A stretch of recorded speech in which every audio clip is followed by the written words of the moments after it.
watercyklus hou nooit op. Water gaan rond en rond.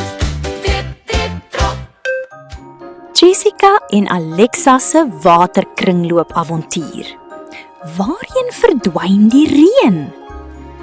Dit is 'n warm dag en Jessie en Alexa speel buite. Jessica, kyk, die plasse van gister se reën is weg. Jessica frons. Maar waarheen het die water gegaan? Net toe begin Jessica se avontuurhorlosie gloei. Woesh! Hulle word in die lug opgesuig. Jessica en Alexa sweef bo 'n groot dam. Die son skyn warm op die water.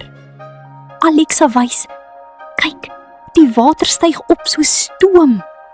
'n Vriendelike waterdruppel glimlag. Ek verander in waterdamp. Jessica lag. Dis verdamping. Wanneer die son water warm maak, verander dit in waterdamp en styg op in die lug. Hoër en hoër dryf hulle tussen die wolke. Die waterdamp begin koud word. Poef! Klein druppeltjies vorm saam 'n groot wolk. Alexa glimlag. Die wolke maak water bymekaar. Jessica sê, dit noem ons kondensasie. Waterdamp koel af en vorm wolke. Die wolke raak donker en swaar. Boem! Reendruppels begin val. Jessica hou haar hande uit. Nou val die water terug aarde toe. Alexa spring. Dis reën. Wanneer wolke te vol raak, val die water as reën, sneeu of hagel. Die reënwater vloei in riviere en damme. Jessica wys, die water gaan terug na die dam. Alexa glimlag. En dan begin alles weer van voor af. Die watersiklus hou aan en aan. Terug huis toe. Woesh! Jessica en Alexa land terug by die huis.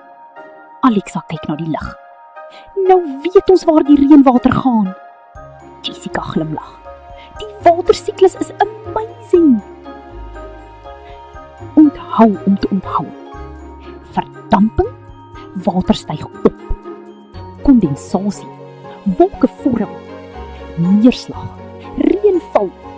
Water versamel weer op aarde.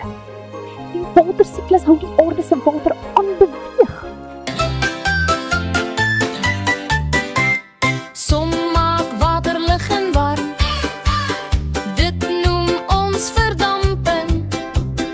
Dit styg op en op en op, hoog bo in die lug. Wolke kom en vat dit saam. Klein druppels hou die ritme aan. Dit noem ons kondensasie. Wolke dans so hoog en bly. Reën val neer op jou kop. Tip, tip, drop, tip, tip, drop. Riviere neem dit weer dan saam. En so gaan die